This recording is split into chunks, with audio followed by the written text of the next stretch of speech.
Ok, chicos, buenos días. Es viernes ya, gracias a Dios. Os voy a decir las cosas que tenéis que hacer para hoy. Hoy es día 27 ya, de marzo. Vais a hacer hoy el párrafo 2 y 3.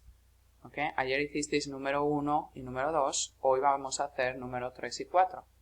So yesterday you wrote the introduction and the thesis, your thesis statement. I always tell you guys to think about what you want to say, take your time, and talk about, write a good introduction. I posted that paper that probably you had in your carpetas, and you left there for the introduction.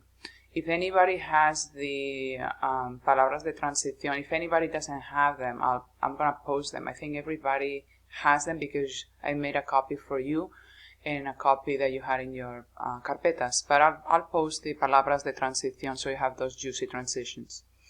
The introduction and the thesis is something that is really important. We saw it with El Camino de Santiago. What I said yesterday is that I would like for you to concentrate this time in the conclusion. We're going to do the conclusion, párrafo número 5, on Monday, okay? I know that some people like to write and they start writing and they're in their, they're very happy with what they're writing and they rather continue writing. I'm not going to say stop writing. If you would like to continue, continue. You have the whole weekend, you want to finish things. I don't know if you're bored or if you're not. So by all means, please, if you need to do it or if you are in a role and you want to continue, continue. I'm not going to say anything because writing is something very personal. I don't want to tell some people, I don't want to tell anybody how many words do you have in the essay. I see that people are writing a lot and I love it. I see that some people are writing less and maybe you have less things to say, but this is going to be graded for content. The rubric, I'm going to post it as well so you know, as always, what the rubric entails. So you did your introduction and your párrafo número 2. Párrafo número 2, some people were confused. They thought it was the conclusion, not the concession. Una concesión is just writing about the difficulties of living a difficult, healthy lifestyle. What are the obstacles of keeping in shape, of eating well, and of course giving examples.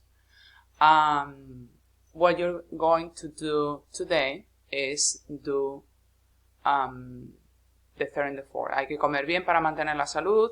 Why is it important? Give some examples.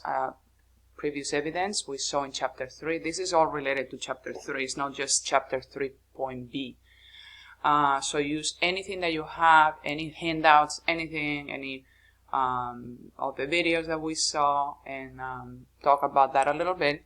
And then paragraph number 4 is the one that I'm most interested about because it's your research and everything that you've been doing with Un Juego Muy Antiguo.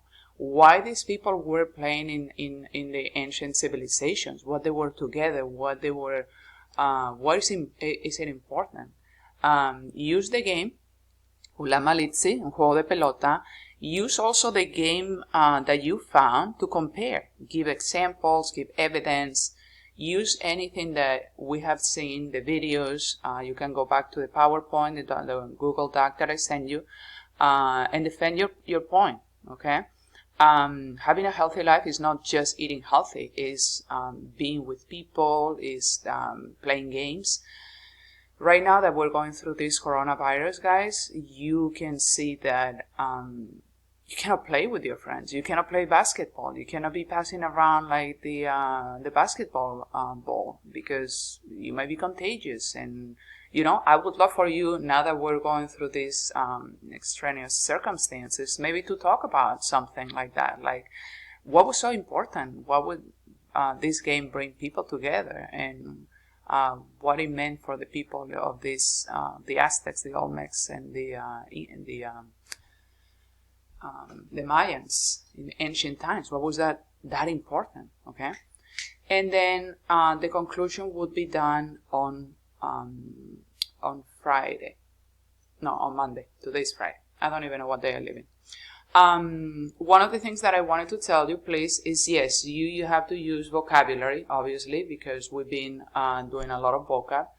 And what I want you to do also is give examples of subjunctive and mandatos. Do you have to give 4? No, give me 2. Maybe you want to do at the beginning of the párrafo número 1 in the introduction, maybe you want to do maybe 2 examples of the subjunctive, but then you want to do, or maybe you want to do 1 and 1. And maybe in párrafo 2, you're going to write also 2 examples, okay? Give me 2 in each of them. 2 en párrafo 1, 2 en párrafo 2, 2 en párrafo 3, 2 en párrafo 4, and 2 en párrafo 5. Okay? 2 in each one. It can be 1 subjunctive, 1 mandato, 2 mandatos. Okay? I know that some people are going to go crazy and they're going to start writing mandatos and subjunctive with just about anything. Remember that the subjunctive is just used to just when it's used with the weirdo, okay? Recommendations, es importante que, those impersonal expressions, es mejor que, es una buena idea que, no when you're making a statement. So differentiate really well when you're making a statement and it's a fact, like all the factual evidence that you're gonna be talking about the game and about the traditions and how big it was the ball, or you know, if you're saying the ball used to be like 9 pounds, can you imagine like playing with a 9-pound ball? That's a fact. Today's balls are not 9 pounds, they're like a pound. So take a look at, I'm talking about basketball, so take a look at that, please. That's a fact and that is not subjunctive, so don't start using subjunctive absolutely everywhere. Another thing I wanted to tell you guys is, do me a favor and underline or highlight better in different colors the transition words, so I can count them, because I'm going to be counting and doing the same thing by myself, counting all the words that you're writing.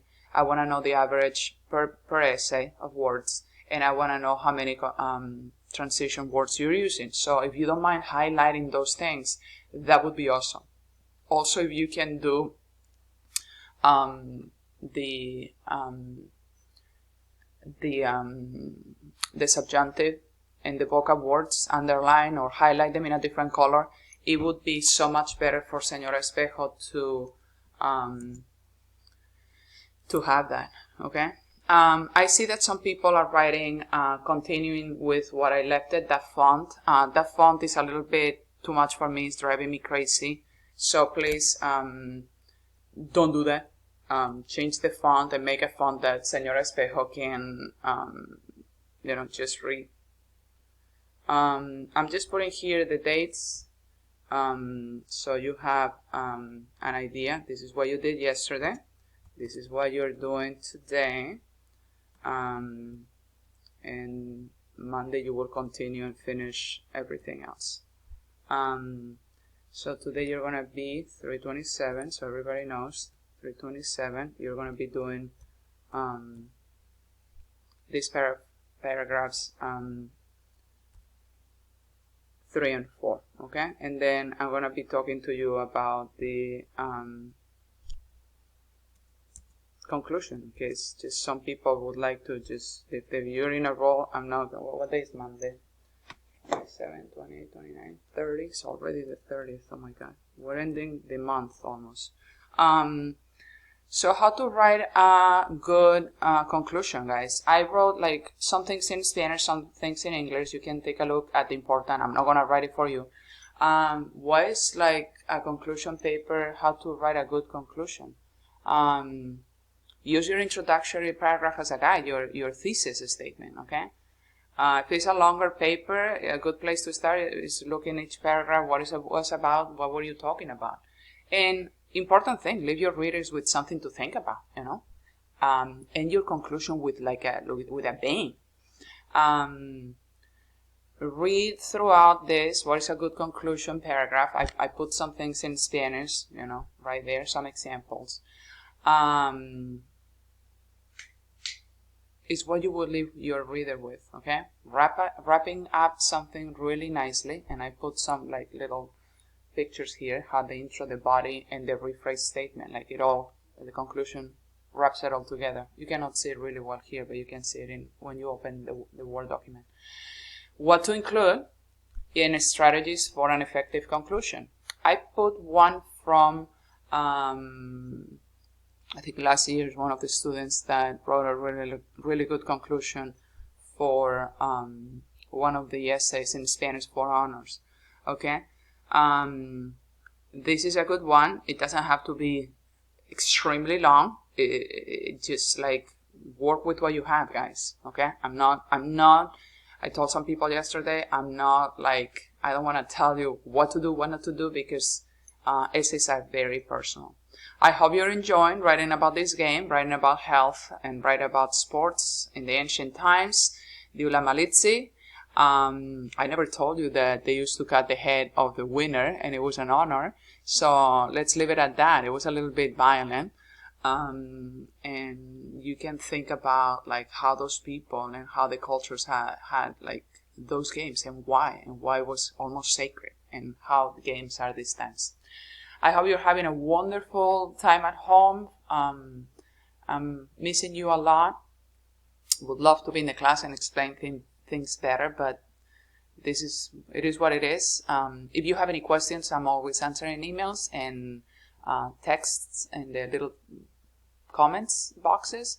So I'm here for you. I will be checking over the weekend if you want to do something. And please continue with your essays, and we'll finish on Monday. We're going to start with a new vocab on Monday, so we'll see each other again on Monday. Take care, guys, and have a good weekend.